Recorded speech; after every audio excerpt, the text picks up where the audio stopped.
Assalamualaikum warahmatullahi wabarakatuh. Perkenalkan, saya Zahra Atira dengan rekan saya Reva Azhara. Di sini kami mau menjelaskan laporan ujian akhir semester Project Based Learning OOP. Jadi, di sini identitas proyeknya, aplikasi yang dikembangkan merupakan sistem manajemen perpustakaan sekolah MAN 1 Bungo berbasis Object Oriented Programming yang menggunakan bahasa pemrograman Python. Studi kasus pada proyek ini diambil dari kondisi perpustakaan sekolah yang memiliki berbagai jenis koleksi buku. Selanjutnya ini ada peran anggota kelompok. Saya Zahra Atira sebagai perancang logika, aplikasi, dan implementasi kode menggunakan prinsip OOP dan SOLID. Sedangkan teman saya Reva Zahra sebagai perancangan desain kelas, pengujian fungsional sistem, dan menyusun laporan. Selanjutnya di sini ada fitur minimal di aplikasi sistem manajemen perpustakaan sekolah. Yang pertama ada pengelolaan data buku, yang kedua ada pengelolaan data anggota perpustakaan, yang ketiga ada peminjaman buku, yang keempat ada perpanjangan masa peminjaman, dan yang terakhir ada informasi status buku.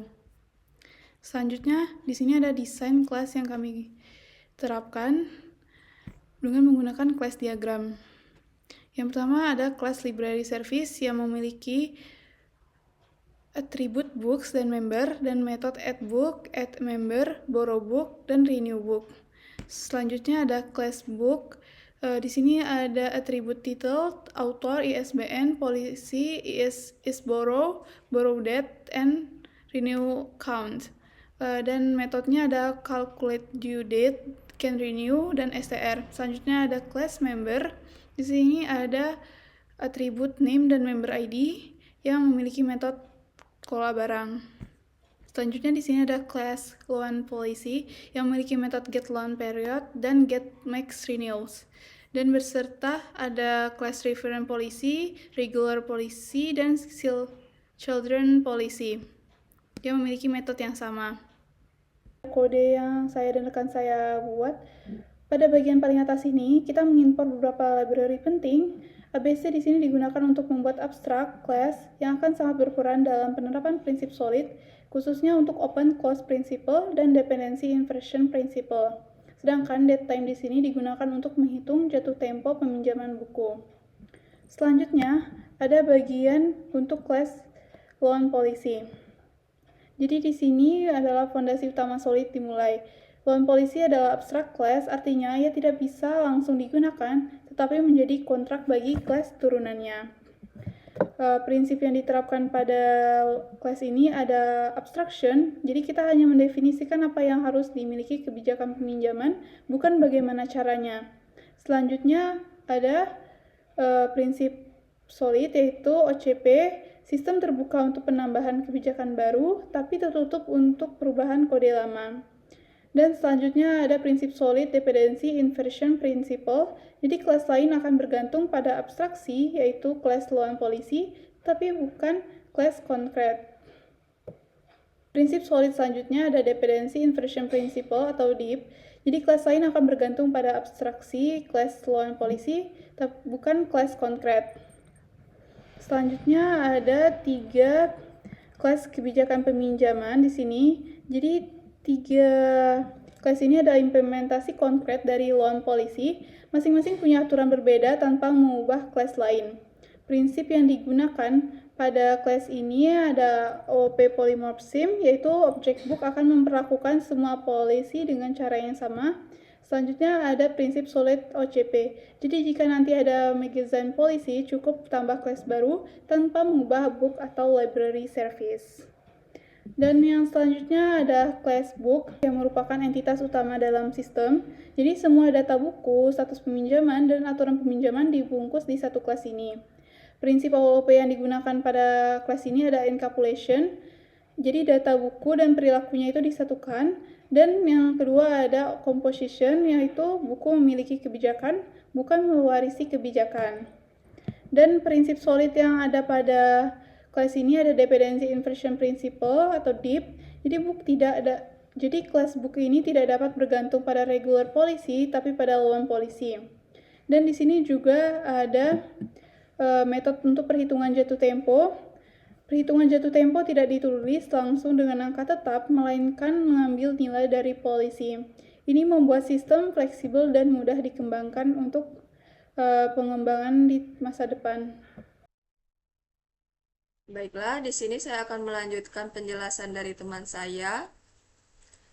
Selanjutnya ada kelas member. Pada kelas ini terdapat dua atribut, yaitu name dan member ID.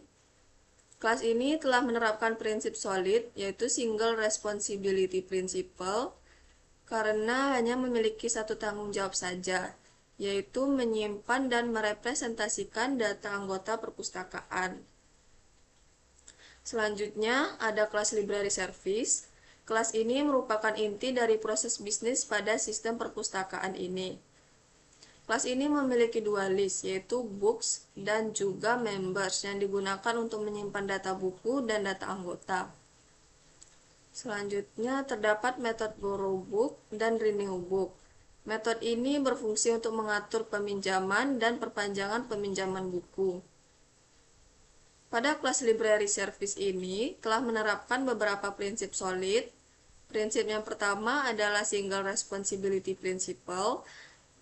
Prinsip ini terlihat dari fungsi library service yang hanya mengatur alur bisnis perpustakaan saja, seperti menambahkan buku, menambahkan anggota, memproses peminjaman, dan juga memperpanjang peminjaman buku. Prinsip kedua yang diterapkan oleh kelas library service ini adalah open or close principle. Prinsip ini dapat dilihat dari proses peminjaman dan perpanjangan buku, di mana library service tidak bergantung pada aturan peminjaman tertentu, melainkan melalui objek loan policy yang dimiliki oleh setiap buku. Selanjutnya ada prinsip solid dependency inferential principle. Prinsip ini terlihat dari cara library service berinteraksi dengan objek book. Kelas ini tidak bergantung langsung pada detail implementasi aturan peminjaman, tetapi hanya memanggil metode abstrak seperti calculate due date dan can renew seperti ini. Selanjutnya, ini merupakan demonstrasi dari kode yang telah dijelaskan sebelumnya. Pada demo yang pertama ini, sistem menguji penambahan buku dengan data yang valid. Di terminal terlihat bahwa ada pesan buku berhasil ditambahkan. Ini artinya data buku berhasil disimpan tanpa adanya error. Selanjutnya, pada demo yang kedua, sistem mencoba menambahkan buku dengan judul kosong. Di terminal terlihat bahwa menunjukkan error, yaitu data buku tidak valid. Ini menandakan validasi data buku berjalan dengan baik. Selanjutnya, demo yang ketiga, menguji penambahan anggota dengan data yang valid. Terlihat di terminal bahwa terdapat pesan berhasil ditampilkan, berarti data anggota berhasil disimpan. Selanjutnya, pada demo yang keempat, sistem menolak penambahan anggota dengan ID kosong. Error ditampilkan dengan data anggota tidak valid. Pada demonstrasi yang kelima, menampilkan proses peminjaman buku yang masih tersedia. Di terminal terlihat pesan peminjaman berhasil beserta tanggal pengembaliannya. Selanjutnya demo yang keenam. Pada demo yang keenam ini, buku yang sama dicoba untuk dipinjam kembali. Pada terminal terlihat bahwa sistem menolak peminjaman karena buku sedang dipinjam. Selanjutnya, pada demo yang ketujuh, ini menguji peminjaman buku dengan ISBN yang tidak terdaftar. Di terminal terlihat bahwa sistem menampilkan error yang menunjukkan bahwa buku tidak ditemukan. Selanjutnya, pada demo yang ke-8, sistem menghitung jatuh tempo untuk buku reguler. Di terminal terlihat bahwa terdapat tanggal pengembalian yang disesuaikan dengan aturan peminjaman buku reguler. Selanjutnya, demo yang ke-9. Demo yang ke-9 ini menampilkan peminjaman buku referensi. Terlihat bahwa terdapat tanggal pengembaliannya lebih singkat dibanding buku reguler. Selanjutnya, pada demo yang ke-10, sistem melakukan perpanjangan pertama pada buku referensi yang sebelumnya sudah dipinjam. Di terminal terlihat bahwa perpanjangan telah berhasil. Ini artinya sistem masih mengizinkan perpanjangan peminjaman. Selanjutnya pada demo yang ke-11, demo yang ke-11 ini masih menggunakan buku yang sama. Ketika perpanjangan dilakukan kembali, sistem akan menolak karena batas maksimal perpanjangan buku referensi telah tercapai. Selanjutnya pada demo yang ke-12, sistem menguji perpanjangan pada buku reguler yang sudah dipinjam sebelumnya. Di terminal terlihat bahwa perpanjangan berhasil karena buku reguler memiliki batas perpanjangan yang lebih longgar. Selanjutnya pada demo yang ke-13 ini melanjutkan kondisi yang sama. Saat perpanjangan melebihi batas yang ditentukan, sistem akan langsung menolak perpanjangan tersebut. Selanjutnya pada demo yang ke-14, sistem menguji perpanjangan pada buku yang belum pernah dipinjam. Di terminal terlihat bahwa sistem menampilkan error, menandakan validasi status buku sudah berjalan dengan benar. Selanjutnya, demo yang terakhir ini menampilkan status buku di sistem. Status menunjukkan buku masih dipinjam. Ini menandakan perubahan status berjalan dengan benar.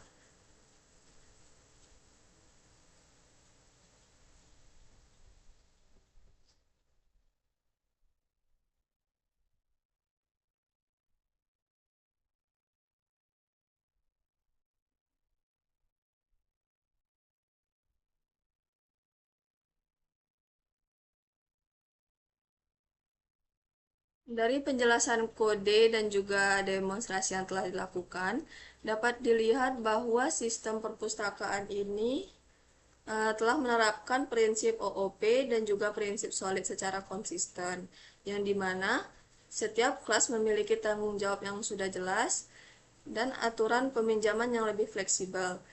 Selain itu, perubahan kebijakan juga dapat dilakukan tanpa mengubah struktur utama program. Sekian dari kami mengenai penjelasan terkait kode yang menerapkan OOP dan juga prinsip solid.